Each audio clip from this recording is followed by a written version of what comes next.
Now, it's said that the way to Singaporeans' hearts is through their stomachs. And with Michelin-grade restaurants and hawker fare at every corner, we're certainly spoilt for choice. Certainly are, but before all that, most grew up on school canteen food.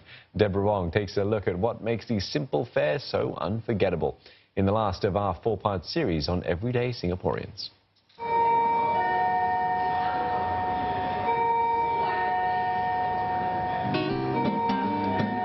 This bell marks the start of a daily race against time. With quick hands dishing out rapid-fire orders, Othman Akbar and his wife, Rohaya, deliver impeccably. Nasi, chicken chop, okay? And their podium finish, a clean plate and satisfied stomachs. Generally, it's very tiring actually, you know. But then we are used to that kind of environment, you know, the rush hours. It's definitely a feat, as the buffet of culinary options at their stall means adequate preparation time is needed. Uncle Othman wakes up around 4 a.m. to hit the market early. He's in East Spring Secondary by 5:30 a.m. to prepare for the hungry hordes. So that when the students come down, it's very rushing, you know, we have to do as quick as possible. Because we do not want to waste their time waiting. You know, their recess time maybe about half an hour to 45 minutes. So we serve them as fast as possible. The couple serves Western food like pasta, as well as nasi padang, with hot favorites like ayam masak merah. I personally think that it's like a soul food, because a canteen is like a place where a lot of people come together and they sit down, they have meals together, so it's really heartfelt. Teachers too make a beeline for their store during lunchtime. Primarily with the cost, it's cheap, it's good homely food. It's created and cooked by aunties and uncles who cook like that at home, so I think it's very authentic and very original kind of food.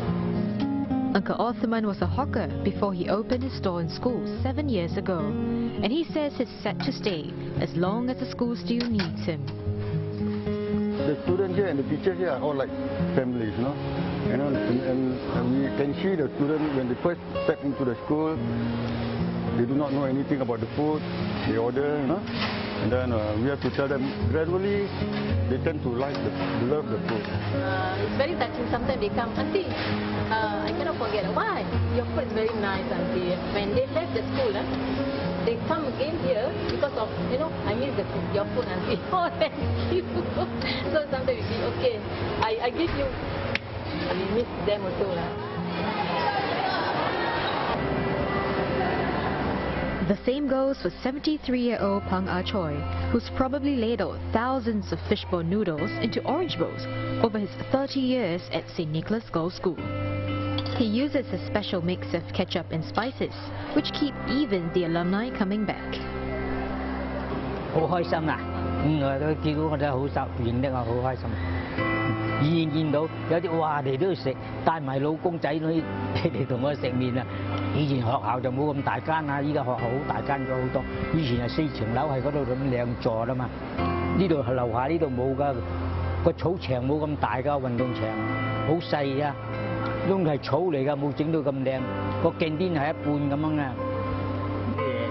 He used to work long hours, but since undergoing a heart bypass in 2016, Uncle Pang has learned to take a break when needed. But he doesn't plan to hang up his apron just yet. 係啊，冇想到退休嘅，做得就做啦。你做可以運動下嘛？你喺屋企啊，一食飽又坐，都唔知做咩好，個人仲頭腦仲醒嘢仲冇用啊！有做喺度開心下，成日見到啲學生都好開心嘅。Just one taste of Uncle Pang's fishbone noodles was enough to evoke years of memories for many students and alumni here. Now, canteen food is essentially functional, it's affordable and it's filling. But most importantly, it brings back memories for many Singaporeans. Students and staff come and go, but Uncle Pang's constant presence is a comforting sight to many who return for visits. I think sense of nostalgia is the right word. I think it's not just the food, but it's Uncle himself. It's Uncle being there and uncle being there when we were students, and then now I'm back as a teacher, and uncle is still here. Yeah, and the same goes for a lot of our kampung, our uncles and aunties who are still around. So it's a lot of familiar faces.